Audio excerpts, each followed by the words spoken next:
کم دی هغه په کله رمضان راشي ما خو څنګه چې وي زموږ عملونه هم ډېر زیات کمزوري دغه یو رمضان دی چې دې ته سترګې د ټول مسلمانانو بیا هغې کې دغه مسلې هم راشي نیم مسلمانان پکې بیا تراویحو کې جواز ځان له اسانتیا پیدا کوي روچان د عوام هغې طرف ته ځي اسانتیا چې کوم ځای کې بیا دې دا هم وایي چې رمضان چې کوم دی دا د مسلمان دپاره به د بربادۍ او د بکواس او دغه میاشت دا موږ کوم طرف ته روان یو د دې لاسنیوي به څنګه کېږي ذاکر رحمان اکو د دې په یو خبره پوهیم دلته بله ورځ یو هلک راغلی کاشف نوم یې کوڅو باندې نوم مې لکه پښتانه وایي چې داسې چل وکړه چې نه مشهورېږي نو په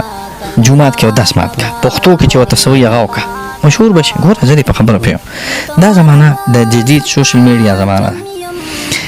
ته هم خپېږې دا ټول خلک خپېږي چې کوم پیجونه دي کوم ایډیګانې دي کوم نور اشیا دي که د یوټیوب بیان وي که د ویډیو بیان وي که د پیج بیان دي دا په دې سره مخکې کېږي ښه پې پېږې ته صحافي دا ټول زما مخامخ دا دې سره مخکې شي اوس چې زه خبرې کوم زما خبرې به زر کسان اوري خو که د علي شامور خبرې کښي نو هغه 10,000 کسان اوري هغه 10,000 کسان اوري اوس که زه خبرې کوم نو هغه 100 کسان اوري هغه دوبۍ ته چې تللی د هغې څه نوم راغلی نه مړه هغه ښځه څه ده هغه ویډیوګانې چې کوي ګلچاحت نه څه داسې پخه ښځه خو ځان یې ماشومه جوړه کړې وي خو ذهن بزخ پهلوانه هغه څونه خرابې دغه پرېږده ډاکټر پوزیو ته ویل کېږي و لکه خبرې دي د ډاکټر پوزیو اورېدې نو چې صرف تا خبرې اورېدې ذاکر رحمان ستا اودس مات نه شو نو یې درس دا ما تا ته قسم وخوړه چې تا د ډاکټر پوزیا خبرې واورېدې او ستا اودس د هغې سره مات نه شو چې ځوان یې یو خدای لکه اسلم خان یې نو ځان له خبره ده خو که ځوان یې او ستا اودس د هغې د خبرو سره مات نه شو نو یې اوس د هغې پیج داسې روان یې غرار کوي او هغه څه وایي هغه یاره زه په خولې نه شم هغه بغیر د فحاشي خبرې خو چې ورته تبې دا انسانه ده دا پښتانه د پښتانه او مسلمان خو یو طرف بغیر د خراب او د ګنداو خبر نه دان مې کړ دا مې کړ حال دا دی هغه چې ویوز وګورئ نو هغه 10 میلیون کې روان وي 007 په ټاپ روان ویم 10 میلیون کې روان ګوره دا د رامیتوب زمانه ده څونه چې انسان قچري لوپري خرابي داسې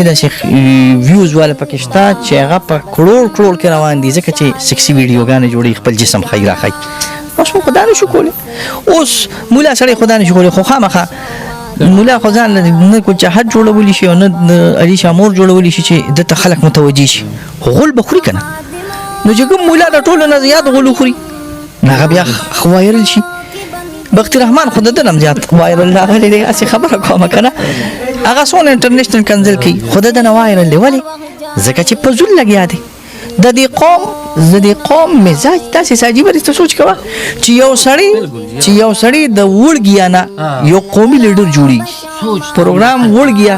د دې د وجې نه یو سړی څه جوړ شو قومي لیډر دلته زموږ د عقل نو چې د صرف لفظ د وړګیا د وجې نه یو سړی قومي لیډر جوړېږي نو شکر لږ باسه زه وایم که د دې پیجونو دپاره د دې ویوز دپاره بیا چې په هغې کمې پیسې راځي دی